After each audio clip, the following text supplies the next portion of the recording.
Apa sih beda penyakit, tanda, gejala, dan akar masalah? Kita mulai dari penyakit. Saya berikan contoh, penyakitnya adalah ingrowing nail atau kita sebut dengan cantengan. Sedangkan gejala ini adalah hal yang dirasakan oleh pasien atau penderita. Misalnya pada cantengan atau ingrowing nail, pasien akan merasa ada rasa tertusuk atau sakit pada ibu jari kaki, misalnya seperti itu.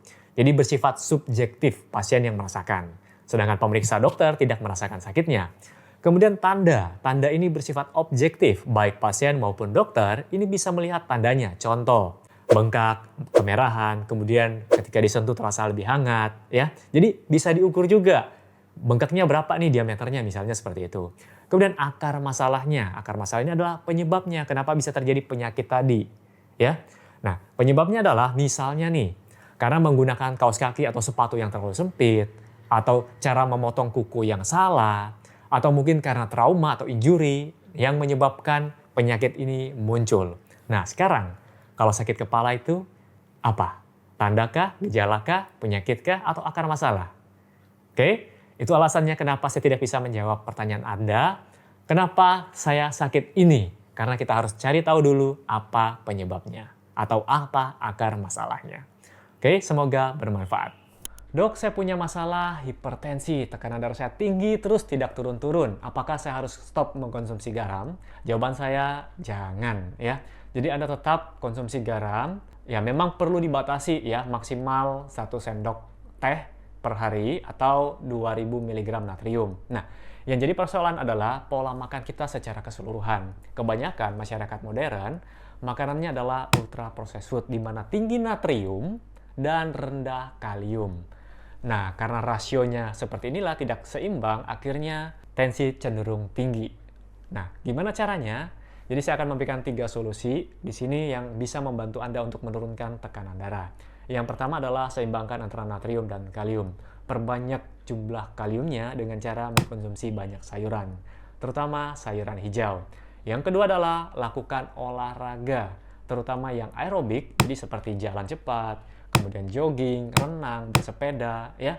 Lakukan secara rutin. Ini akan membantu menurunkan tekanan darah karena akan memperbaiki sirkulasi ketika kita rutin berolahraga. Dan yang terakhir adalah stop merokok. Nah, yang merokok ini yang harus di stop, bukan garamnya, ya. Jadi dengan melakukan 3 hal ini sangat membantu untuk menurunkan tekanan darah Anda yang tinggi. Oke, semoga informasi singkat ini bermanfaat, dan buat Anda yang suka, jangan lupa klik like dan share buat teman-teman Anda. Apakah Anda sering mengkonsumsi obat MA seperti ini, atau yang satu ini? Jika ya, berapa sering Anda mengkonsumsi obat MA tersebut? Apakah sudah berminggu-minggu, berbulan-bulan, atau bertahun-tahun? Nah, untuk Anda yang sering mengkonsumsi obat MA, dengarkan video ini sampai selesai. Obat MA tidak menyembuhkan penyakit pada lambung kita. Oke? Cara kerjanya adalah obat MA ini bekerja dengan menetralisir asam lambung kita atau menghambat produksi asam lambung kita. Secara normal, tubuh kita akan memproduksi asam lambung. Tujuannya adalah untuk mencerna makanan, ya. Jadi enzim-enzim bisa bekerja dengan baik ketika suasana di lambung itu asam. Jadi bisa membreakdown protein menjadi asam amino. Kemudian tujuan lainnya adalah untuk sebagai barrier di tubuh kita. Makanan yang kita konsumsi setiap hari tentu saja tidak mungkin 100% higienis. Ketika ada mikroorganisme patogen yang jahat masuk, akan dihalang atau akan dibunuh, akan mati oleh asam lambung kita. Nah, apa yang harus kita lakukan ketika kita sakit MA atau ada masalah dengan lambung kita? Pada saat akut Anda boleh mengkonsumsi obat MA, ya. Jadi itu akan mengurangi gejala yang kita alami. Tapi yang lebih penting adalah mengubah keseluruhan gaya hidup kita. Gaya hidup meliputi dari pola pikir kita, pola makan kita, aktivitas fisik kita, ya, dan sebagainya. Cari tahu akar masalahnya, itu jauh lebih penting dan diperbaiki. Buat Anda yang suka, silakan klik like dan share buat teman-teman Anda semuanya. Well, masih ingat kan dengan postingan saya yang sebelumnya, saya pernah menganjurkan Anda semua untuk jangan stop mengkonsumsi garam. Walaupun Anda punya masalah hipertensi, tetap konsumsi garam, ya. Yang perlu Anda lakukan adalah batasi jumlahnya, batasi jumlah garam atau natrium, tapi imbangi juga dengan diet kalium. Kenapa kalium penting, ya? Kalium ini membantu meregulasi tekanan darah Anda. Caranya adalah dengan menurunkan cairan atau volume cairan ekstraseluler. Kalau volume cairan ekstraseluler turun, tekanan darah juga akan ikut turun. Kemudian yang kedua, kalium ini juga membantu merelaksasi otot dari pembuluh darah kita. Ibarat selang, kalau kita pencet, tekanannya akan tinggi. Kalau kita lepas, dia relaksasi, tekanannya akan kembali seperti semula ya. Jadi, kalau di pembuluh darah kita sebut dengan vasodilatasi. Kemudian yang ketiga nih, kalium juga memperbaiki resistensi pembuluh darah perifer kita ya. Nah, otomatis tekanan darah kita akan kembali stabil, kembali turun seperti semula. Mungkin Anda semua yang mengalami hipertensi, coba dicek pola makan Anda. Apakah Anda kekurangan kalium? Kalau iya, perbaiki asupan pola makan Anda. Karena kekurangan kalium menjadi salah satu penyebab hipertensi. Oke, semoga informasi ini bisa bermanfaat. Buat yang suka, silakan klik like dan share buat teman-teman Anda.